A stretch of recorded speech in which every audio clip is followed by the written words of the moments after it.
Hello, everyone, and welcome to yet another installment of Media Mondays with myself, your favorite global media maven, Vuyo Joboda. I'm super excited again to be coming back to share with you some insights on the world of media and, of course, unpacking some concepts for us to dive into as we are gearing towards making content creation a sustainable and yet, of course, a valuable industry that we can participate in effectively as creators. I myself am a creator and I absolutely am still engulfed within the traditional norms of production as a film and television graduate. And as a long practicing practitioner in the industry, I've really held on to traditional norms of creating content and really kind of look at the core basics of what production really is. And in our previous installment, we touched base on the ideation phase as a critical component to us being aware of how do we go about to conceptualize ideas and content and making sure that we formulate the ideation phase effectively, that as we're crossing over to the different phases of production, that we are well set and well ready. So if you haven't checked out the ideation phase and the questions that you should be asking yourself within the ideation phase installment of this particular series, then do go check that out. It's currently on my YouTube channel. Vuyo Joboda is where you'll find it.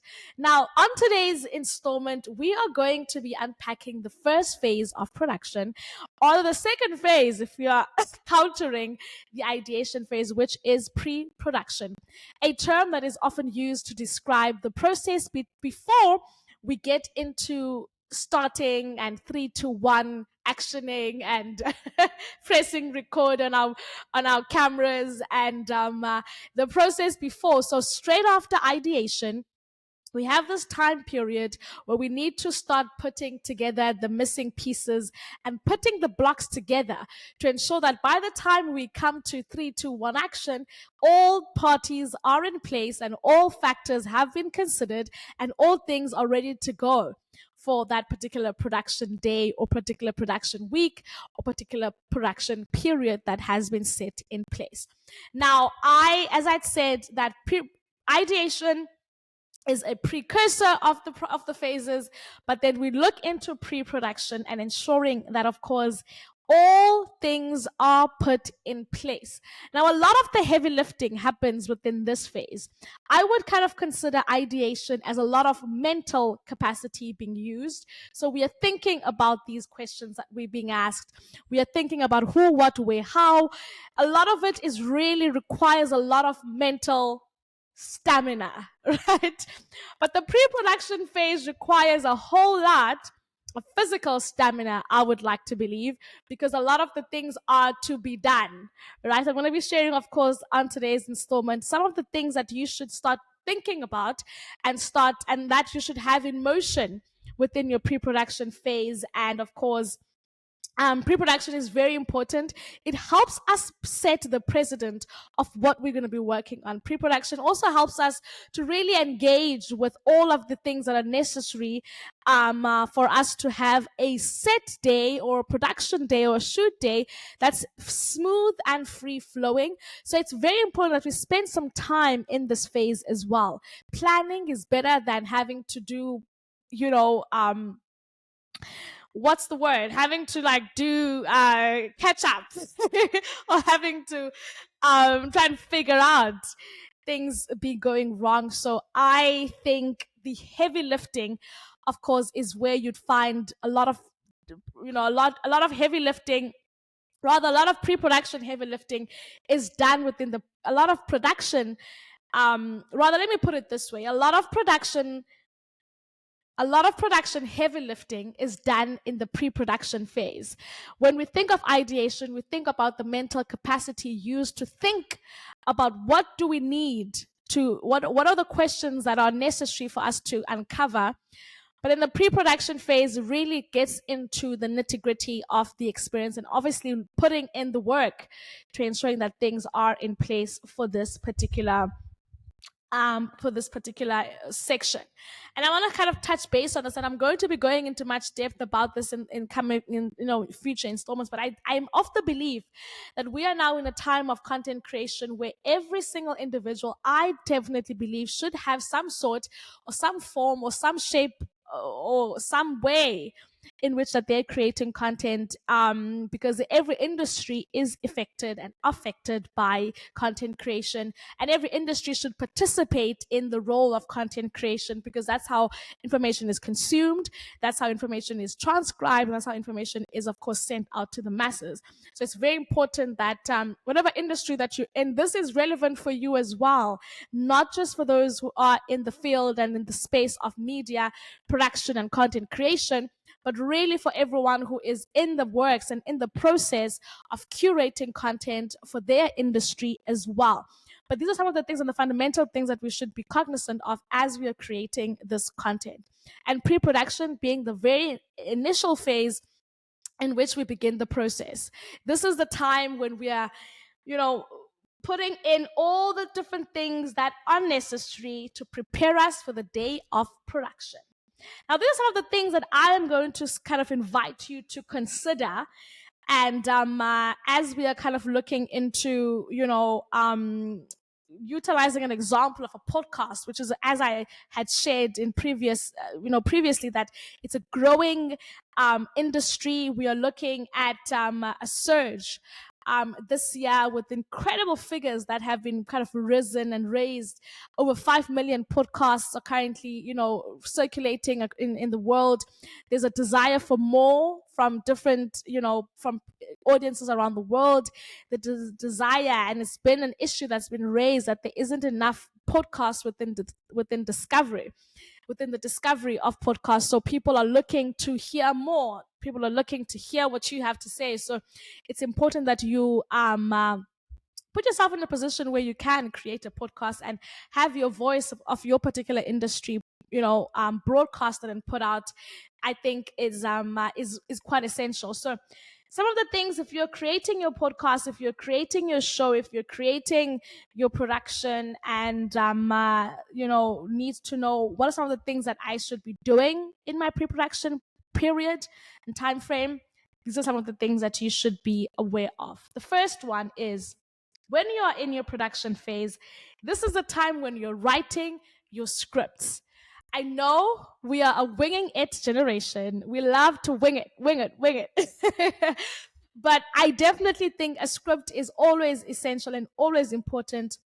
And sometimes a script is not necessarily putting word for word, because it also becomes disingenuous when we start seeing someone read word for word what they are going to say. Now we are starting to, it feels a lot manufactured. And as we are gearing towards authentic type of content and authentic type of experiences within what we watch and what we listen to, we do want it to flow naturally. However, when we talk about scripting and we talk about kind of noting that a script is essential in the production, we also are talking about having notes about the type of direction that we are taking for this particular conversation. If it is an interview type of podcast, what direction are we taking with this interview? Where are we trying to go with this interview?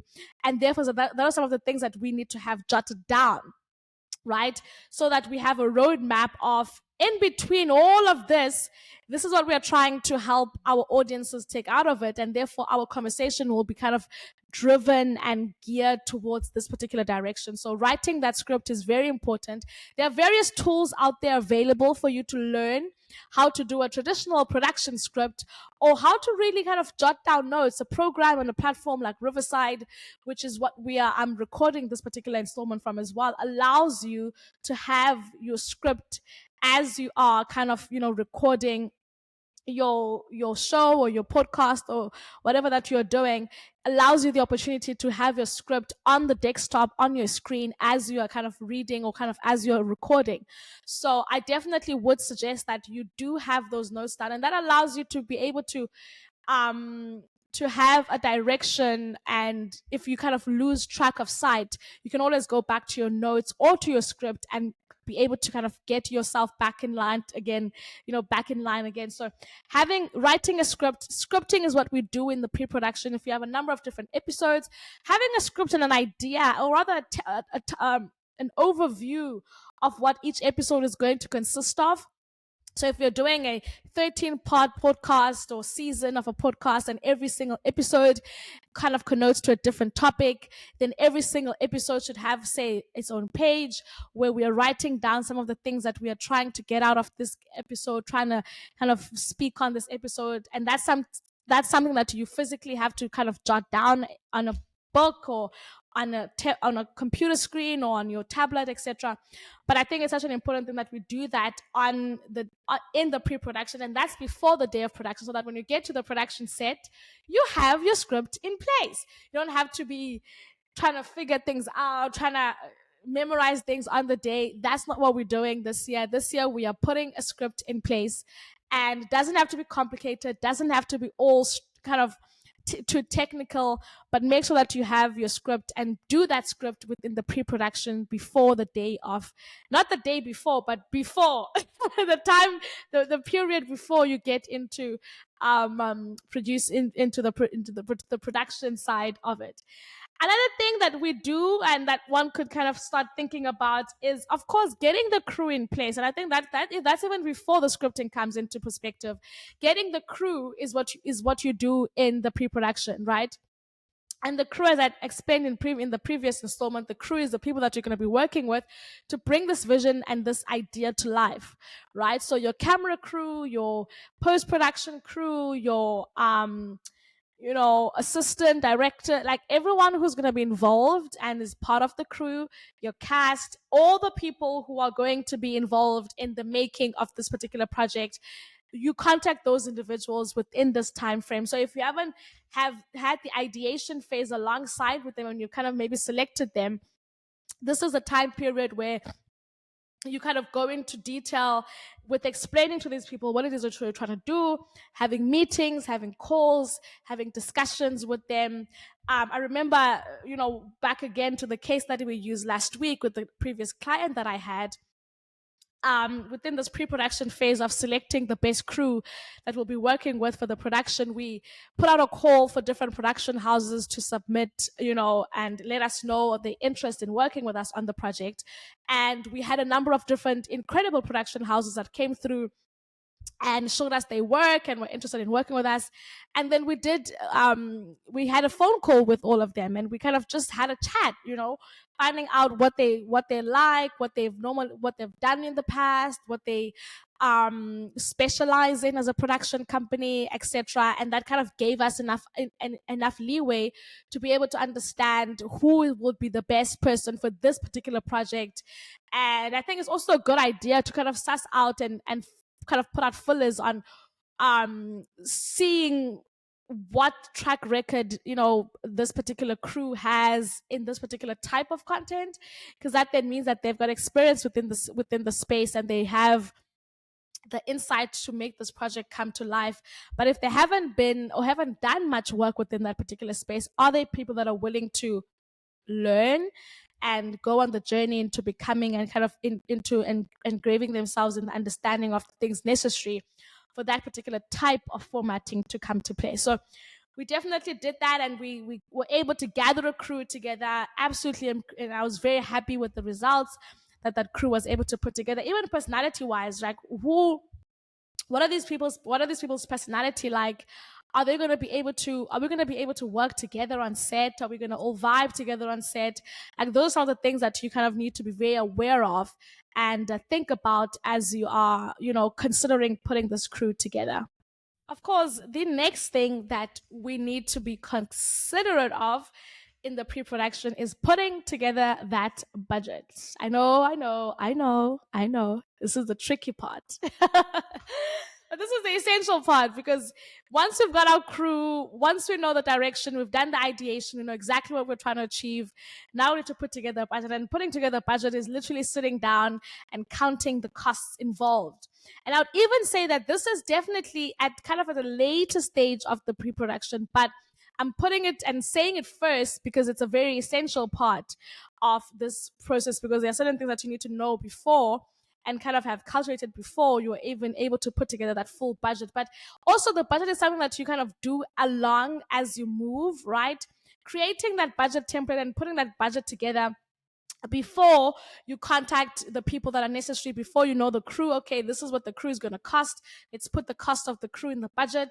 This is what a script writer is going to cost us, part of the crew as well. We're going to put that there. This is what the styling is going to cost us. The sourcing is going to cost us. Let's put that in the budget. All of the necessary costs, as you're moving along, you're having this note down so that no cost pops out of nowhere and surprises everyone during production. That's what we are trying to avoid. So making sure that you have the budget and that the budget is consistently moving alongside with you, and making sure that you have the budget in place before you start spending any money, I think is also very important, because you can definitely lose track of sight of the money as if you're kind of winging it as you go. But if there's a budget in place and you know exactly what everything costs, what are the timelines when things are going to be delivered, like all of that information, knowing that even before you start making those payments enables you to not recklessly kind of make impulsive spending decisions that might set you off track. And also, while you're doing the budget, you're comparing different prices. As I said, we had consulted with I think we had about 4 or 5 different production companies that we had consulted with, and we had a list of what each production company is going to cost, and then making a comparison, looking at each person's work, and then saying, okay, cool, based on the budget that we do, or that we can fortunately or unfortunately afford, we won't be able to go with this one, but this one is close enough to that one, or this one is what we thinking about, this is the quality that we want, and we're willing to increase our budget to even reach that particular point. So making cost comparisons is also very important, that you're looking at the different costs involved and ensuring that you are checking for every cost that's involved. So source the different vendors for all the different things. And of course, if you do have your solidified people that I've got my people and we've got the set rate that we work with, that's also okay. But if you're starting out and you're new to the space and you don't know where to begin, it's important to then get different codes from different source providers and service providers within the space. From your makeup artist, I know I got a number of different makeup artists, compiled a list of the different makeup artists that we had received inquiries from, and then get everyone's pricing, get everyone's work, get to see everyone's work, engage with everyone in conversation to find out if their energy is going to match, and then know that, okay, we're going to book this particular person and put that particular person's pricing within the budget.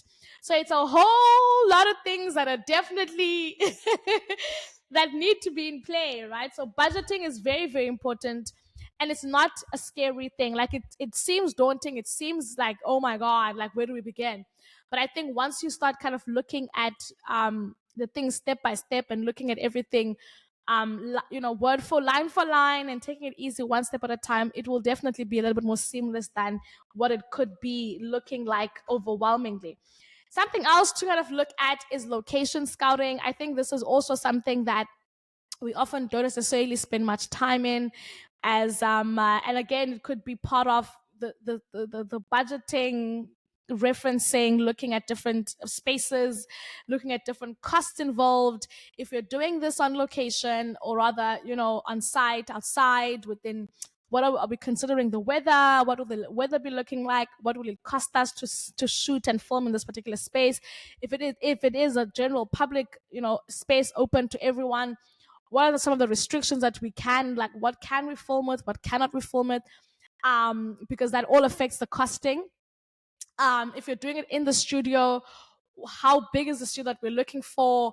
Where is the location of the studio? Because that also kind of, now we need to start thinking about transportation to get our crew there, to get our cast there, to get everyone involved to that particular location. Is it far? Is it close? What is the costings of it? What are some of the amenities that you can find in the studio? Are we going to need to have an extra room for makeup? Are we going to be doing makeup in the same room? Are we going to need additional lighting? Are we going to have to bring lighting? Does the space have lighting? Are we going to need to bring props? Does the space have props? Like those are some of the questions that you need to be asking yourself as you're putting together your budget and as you're in this production phase, going to check the sites out. So going to the different locations, going to find out what each place looks like, like that is all the stuff that you do in pre-production. Checking out if it's not, you aren't able to head to go, going on a video call with the particular studio owner to say, okay, I want to see how big it is, I want to see what you have. Okay, so now you've you know exactly what place you're going to be filming. So that's one of the things that you need to be considering for your pre-production phase as well. You know, budgeting, as I said earlier, sourcing, as I spoke about earlier as well. Again, also very important within the production phase. Guests, communicating with guests or inviting guests is also a crucial one and a very important one that is done in pre-production. And I know for a fact that sometimes it can be very daunting. A lot of people have reservations within the podcasting or doing an interview style podcast, because again, there are various different types of podcasts that one can do. And because of how unfamiliar we are with the various different types of podcasts that you can do, I will be doing a video very soon on the different types of podcasts that one could do, because we are accustomed to the interview style podcast, which has been a very familiar and a very popular one. We now find ourselves, of course, having to gear towards that direction. So if it is the direction that you're gearing for and gearing towards, a lot of people then find it very daunting to then, you know, knowing where do you begin to sourcing guests and finding guests. What do you say to convince someone to come on your show? How do you convince them? What are some of the things that you need to be cognizant of? And, you know, where do you find them? And all of those questions are things that a lot of people have been asking me. And I think there's a skill to it. There's a science and an art to it. And it's definitely something that should be well in advance prepared for, right? And I'm going to share a little bit of a tip of how I get to do a little trick that I discovered that I'm going to be sharing with you. Me and you only know about this trick, and I think a lot of people are doing it, but like it makes life so much easier for my guest scheduling, right? But this is something that I do, and it makes the pre-production process easy. And I'm going to tell you how I did it before. So how I did it before was, I would obviously, you know, reach out to a guest. It could be someone from my network, someone that I know, someone that I've engaged with, or someone that I am connected with online, etc. Reach out to the individual, and this is what I did before. Reach out to the individual, and then, you know, be like, hey, are you interested in coming on the show? And then it goes back to, oh yes, I would be interested. And then it's like, okay, cool. Then the conversation goes further. Okay, when are you available? And then it's like, oh, I'm available on this date. Or I'm not sure if I'm going to be available on that date. And then now it becomes an issue when they say they're available on a Monday or on a Tuesday at 2 p.m. and at Tuesday 2 p.m. your studio is closed, or you don't have access to your crew, or because now you have to consider everyone who has to be who needs to be there to make that production happen, right? So, oh, now we can't do Tuesday. Now I must go back and be like, can I do Thursday? And it's like, oh, I can't do Thursday. Oh, can I do Friday? Now it's like back and forth, back and forth, back and forth. Oh, I can't do Friday. Oh, maybe oh no, I can't. And then it's like, oh my God. By the time this guest is coming to a conclusion on when, they are exhausted with you, because it's just like going back and forth. So I found this little trick, and this is how I do it now, right? So how I do it now is, if someone requests to, so there's two ways that we do it now. If someone requests to come on the show, or I am reaching out to the individual to come onto my show, very simple, of course, in telling them about the show or telling them about the information, or just giving them a little bit of a background of what the show is about, what they can expect. Obviously, previous videos from previous guests that they can reference to have an idea of what they are going to be getting themselves into. And then I send them a Calendly link, and what I've spent time obviously setting this Calendly appointment, right? So going on Calendly and creating of course an account, and then setting a schedule on when you know that you're going to have your crew, or when the studio's going to be open, or when you know that you're going to be available to film. and then having a number of different options of dates, and then having the particular person be the one that selects a date that matches their schedule. So like I would have my filming days on Monday to Friday at 10 a.m. That's when we film the show. And then a guest will then decide which day will make sense for them. So if they're available only on Thursday at 10 p.m., then that's what they are going to select. And once they've selected that date, no one else can select that date as well. So that makes the process so much easier than what I receive is, hey, Vuyo, this individual has selected to come on the show on a Thursday at 10 a.m. That's when then we just communicate the information of when and how, where the studio is or what time, etc., etc. But the scheduling and the going back and forth has been eliminated because they've selected. I've informed them on when we have time to film, and they've informed me on when they are available from the times available to film. And that makes the process so much easier. So if you are in your pre-production and you're wondering, how do I make sure that guests do not get annoyed with me going back and forth with them? That's a trick that you can borrow. So get that Calendly. It makes the process so much more easier. And of course, also something else that I kind of advocate for is that if you haven't created a show before, don't have a podcast, or haven't done your pilot episodes before, then put together a little Canva document or something that can show this particular individual who you are and what you're trying to do with this particular project. Show them examples of other shows that you're referencing the show to, or something that can just give this individual a slight little bit more insight on what they're getting themselves into. That when they get to read that particular document or see what you've done or see who you are and your personality, then it's a little bit more easier for them to be like, you know what, I'd love to come on the show, even though the show hasn't been created yet, but I'd love to be part of it.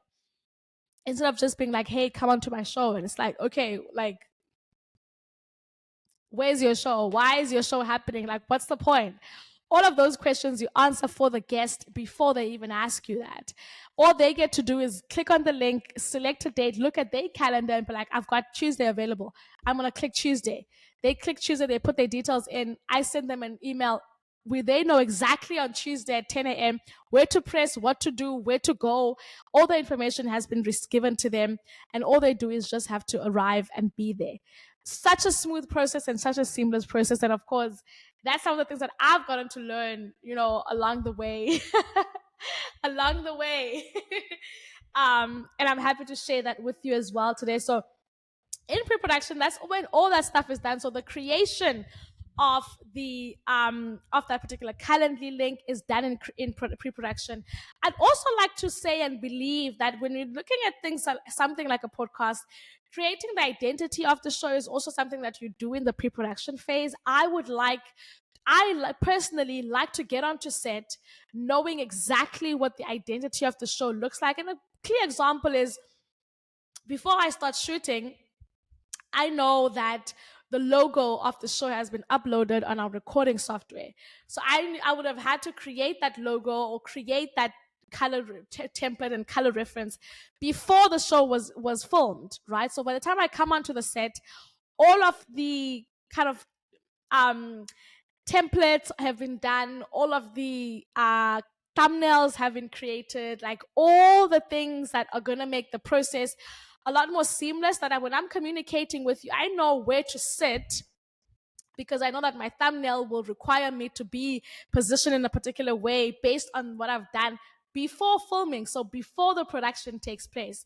So it's so important that, the identity of that particular project or show or production, I am of the belief and of the kind of the stance that it should be done prior and before, and it makes the process a little bit more seamless as well. Knowing the end goal in mind before you even get into the production, for me, it just makes the process so much more easier. So create the identity of the show, the colors, create the and a clear example of this is, if you can see behind me over here, there's a light, an ambience light that has the color purple, and the color purple is the color theme of the show that I host, the podcast of Joboda show. So if you see over here, if I was not aware of what the color scheme of the show is, I wouldn't have known what color to put behind me, or what color kind of to add in creating an ambiance and an identity for the show. So it's very essential to know that information and to create that title sequences, that stuff you do before. For me personally, some of the things you can obviously like create on the day of production, like a title sequence if it's going to require visual elements of the actual production itself. But to know what the kind of the theme of the title sequence is going to be, or the intro, enables for me, when I start filming, I know the sound of the title sequence, so I know what beat to tap into or what beat to go into when pressing record, because I've already kind of done that and prepared that and before. And when I come to the day of filming, all of those things are in my mind, and I'm kind of working on creating or filming with that in mind, with that as something that I've kind of thought about. Making sure that you consider the styling and the wardrobe and those kind of visual elements, set design, things you do in pre-production, not things you do, I would personally say, not things to be done on the day. If it is a case of you are renting out a set or you're renting out a studio, I am of the belief that, hey, get images, get photographs. If you're going to be utilizing and renting out furniture, take pictures of the couch you're going to be using. Take pictures of the particular whatever prop you'll be using. Take a picture of that and put it on like a whiteboard, on like a Canva or something like that, so that you have a visual representation of what you're getting yourself into, so that you don't get on the day of the set and now you're trying to figure out, where do I put this couch? Where do I put this? Where do I put this mug? Where do I put? But if you know that information in advance, you have a seamless production day. Seamless production day. So make sure that when it comes to clothing, knowing and having each day set, if it is going to be a podcast, what am I wearing on what day, based on what topic, based like those things and I'm going back to the case study that I'd had. The client that I was, consulting for was like, I want to look formal and look professional. So the pre-production phase of that was me going out to speak to designers, to speak to different, brands, and say, hey, we're shooting this production, doing fittings, doing a color scheme, and kind of laying out that on this day, this will be the suit worn for this particular topic of the podcast, and on this day, this is going to be worn based on what makes sense to that particular thing. So if rocking up on the day and just being like, voila, this is what we're going to wear today, could set a precedent of wishy-washy, which we do not want, right? We want to make sure that we are well prepared way in advance to wear and dress accordingly. So having even the conversations with brands, I think when we start thinking about pre-production as a stage and a fundamental stage, right? Having conversations with brands, approaching different people who could necessarily even want that particular platform, right? You could have a brand that says, I actually would love to dress you, or I would love to have some of my looks part of the particular shoot. But if that stuff you aren't thinking about, it's difficult to even think about having those conversations, right? So if those are preset and you have that information kind of known, that I need to have clothing thought about, even if it's from your own cupboard. Like, I wear clothes from my own cupboard, and sometimes it's by choice. Sometimes I just I just no, I don't have a designer that I know in the city, or whatever the case may be. But I necessarily, at this point in time, or in different phases, there was some times where I would wear branded, designed clothes. But in this time, for this particular podcast, it's a daily podcast. So I've had to, every single, beginning of every week, to set out looks for that particular week, to say, this is what I'm going to wear on this day, even if it's from your own cupboard. But just planning those things in advance, and just being cognizant that this is going to be what the look is going to be for this day, etc., etc. It just makes the process a lot more seamless as well. So think about that as well. Think about, or do not necessarily think, because you've thought in pre-production, in ideation.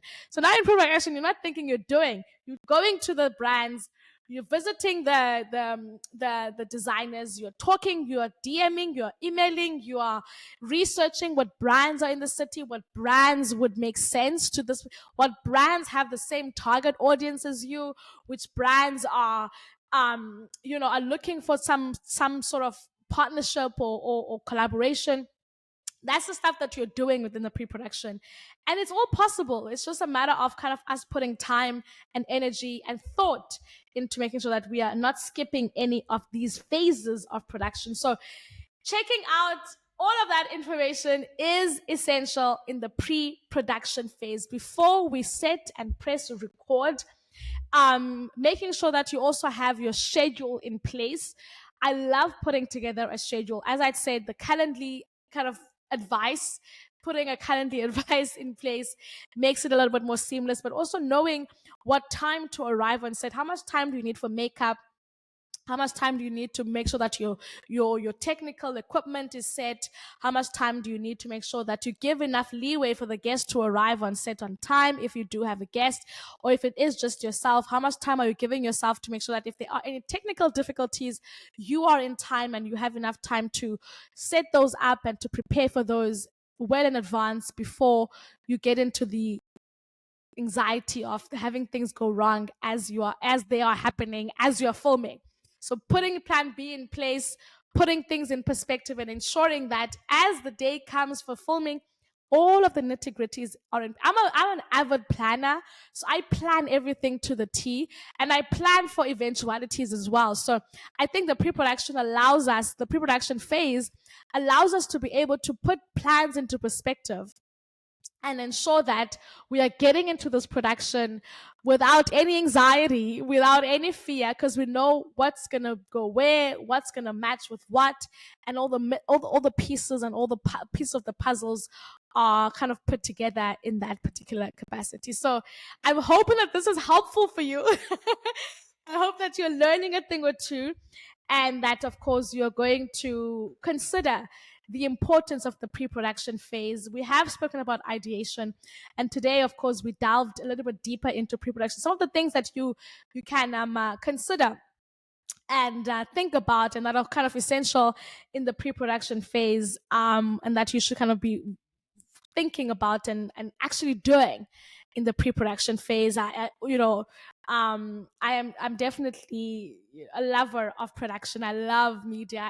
As you can see how enthusiastic I am as I'm speaking about all of this. But I'm hoping that this is helpful to you. I will be back again next Monday to bring you another installment of Media Mondays, where we dissect and unpack all things media to help your content creation journey a little bit more smoothness, as I get to share some tips, tricks, of course, and some of the things that I've learned along the way. As I'm getting better myself, I'm hoping that you are also taking some notes here and there to be able to make the process a lot more seamless for you as well. I am Vuyo Joboda, global media maven, producer extraordinaire, director, and of course, entrepreneur in the media space. And this is what I have in store for you today. I'll see you all next Monday. From me to you, it's goodbye and have a fantastic day.